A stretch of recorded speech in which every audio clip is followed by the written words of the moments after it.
Shalom. ప్రభును రక్షకుడైన యేసుక్రీస్తు వారి నామములో మీ అందరికీ శుభాభివందనాలు ప్రియులారా.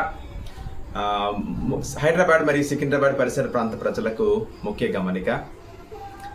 ఈ మంగళవారం నుంచి అనగా నవంబర్ 26వ తారీఖు సాయంత్రము 5:30 గంటల నుంచి 8:30 గంటల వరకు, అంటే ఈ నవంబర్ 26వ తారీఖు మంగళవారం మొదలుకొని ప్రతి మంగళవారము సికింద్రాబాద్లోని యామ్శ్రీ బిల్డింగ్, అంటే రైల్వే స్టేషన్కి ఎదురుగా దగ్గరలో ఉన్న అపోలో హాస్పిటల్ వెనుకల ఉన్న యామ్శ్రీ బిల్డింగ్ 4th ఫ్లోర్ నందు సాయంత్రం 5:30 గంటల నుంచి 8 గంటల వరకు ఉపవాస, ప్రవచన, స్వస్థత మరియు విడుదల కూటములు జరుగుతూ ఉంటాయి.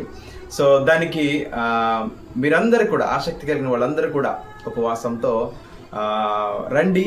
ఆసక్తి కలిగిన వాళ్ళందరూ కూడా రండి. ఆసక్తి కలిగిన వాళ్ళకి తెలియచేయండి. ఉపవాసంతో రండి. దేవుని యొక్క మాట మీ గురించి, బయలుపరచబడే మాట గురించి ఎదురు చూసే వాళ్ళు అక్కడికి రండి. నేను మీతో మాట్లాడతాను. 5:30 గంటల నుంచి ఈ కార్యక్రమం మొదలవుతుంది. 5:30 గంటల నుంచి మొదటగా వర్షిప్, తర్వాత మెసేజ్, తర్వాత ప్రవచన మరియు విడుదల, స్వస్థత కార్యక్రమాలు జరుగుతూ ఉంటాయి. సాయంత్రం 5:30 గంటల నుంచి 8:30 గంటల వరకు జరుగుతుంది. ప్రతి మంగళవారం సాయంత్రము 5:30 గంటల నుంచి 8:30 గంటల వరకు ఈ కార్యక్రమాలు జరగవు. దేవుడు మిమ్మల్ని అందరినీ కూడా దీవించును గాక. God bless you all.